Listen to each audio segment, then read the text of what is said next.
Now, on Tuesday, it will be exactly 2.5 years since power sharing collapsed in Northern Ireland. It's the halfway mark in the Stormont term.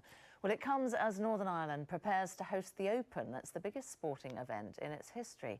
Our senior Ireland correspondent David Blevin looks at whether politicians in Northern Ireland are ready to compromise and restore devolution. They've been going around in circles at Stormont for 2.5 years. There hasn't been a power-sharing government in Madison's lifetime.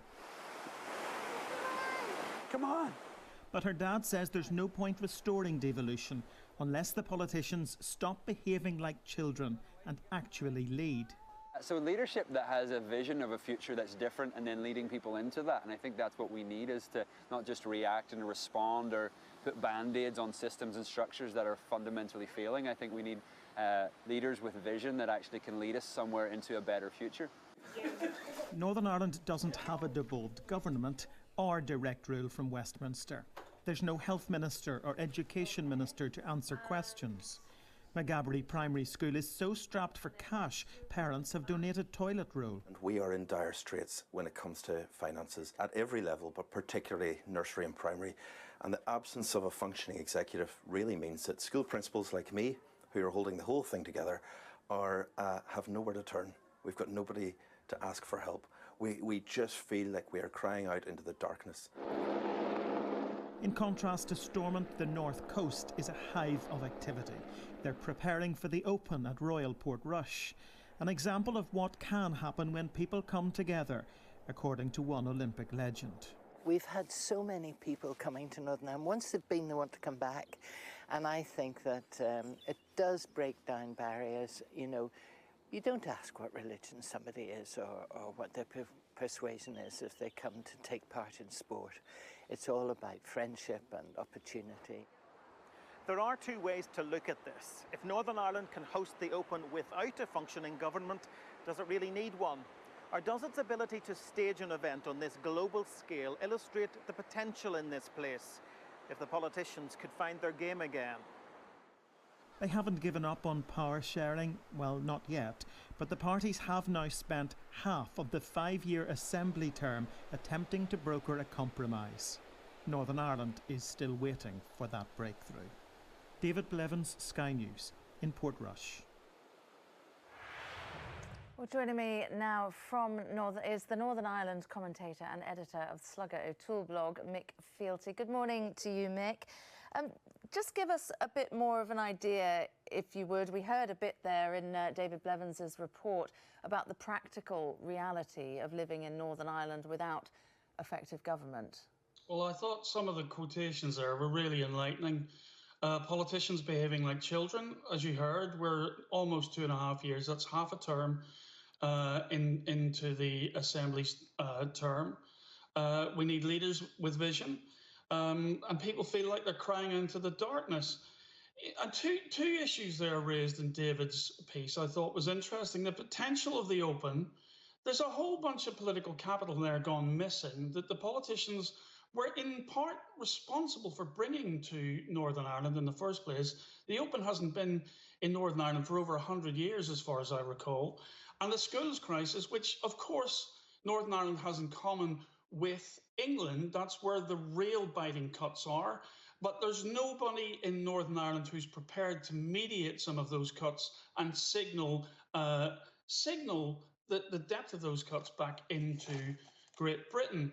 And the interesting thing, I mean, from a political point of view, the truth is London has some responsibility in this. We have a lame duck Secretary of State, which signals back to the parties in Northern Ireland that really there's no prospect of the talks that have just broken up succeeding in the short term. No one expects her to outlast the new leader, whether it is Jeremy Hunt or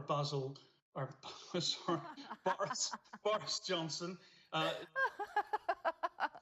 You'll forgive me the slip of the tongue there, but in a way, one of the real issues that Northern Ireland has culturally with the way the Brexit debate has gone on is that we've had people like Jacob Rees-Mogg coming over and saying, well, of course, I've never been to the border. I don't need to know about the border. Boris Johnson and Jeremy Hunt came to Northern Ireland last week to talk to the Conservative Party, but really the only thing they're interested in is the DUP. Well, let me ask you a bit more about that. I mean, you were mentioning the two contenders to be the next Prime Minister, Jeremy Hunt and Basil Johnson, as you refer to him. Have you heard anything from either one of them that suggests to you that they are taking the restoring of power sharing and Stormont seriously? Nothing, absolutely nothing. And in fact, the truth is that the current Secretary of State is only one in a long line of minor figures from the Conservative Party who are just hopelessly underqualified in terms of trying to get this process going somewhere. In fact, there's a general feeling that no Conservative leader has taken Northern Ireland seriously since John Major in the 1990s. Yeah, really, everything is focused at the moment, I think, on the Commons and getting that majority. Well, let me ask you, let's move slightly aside from Westminster for a moment. And there was a renewed vigour, wasn't there, within Northern Ireland after the tragic murder of Lyra McKee to try and get to reinvigorate those talks to get something moving. You were talking about the missed opportunity of the political capital with them hosting the Open there, the biggest sporting event in Northern Ireland's history. What has gone wrong? Why has that not been capitalised on? Well, partly it's to do with the... to go around to the Brexit debate, not to tackle Brexit head on, but some of the rhetoric that has been coming out of London press has been particularly personal and angry with the Irish Prime Minister, and that's been to some extent reciprocated by Dublin. The truth is that there is no way of getting these parties back, and using the political capital that London and Dublin have, and the opportunity, in a sense, that the local elections created most recently, where Sinn Féin, who is the key party in the boycotting of the Stormont Assembly, really shipped a lot of damage in the Republic and a degree of damage in Northern Ireland, signalling to them that their ongoing boycott is doing them no favours and Northern Ireland no favours. But unless London and Dublin are able to come together and act powerfully together, that remains problematic. Yeah, OK. Well, we can only wait and see, can't we? Mick Fawlty, very good to talk to you. Thank you for your time.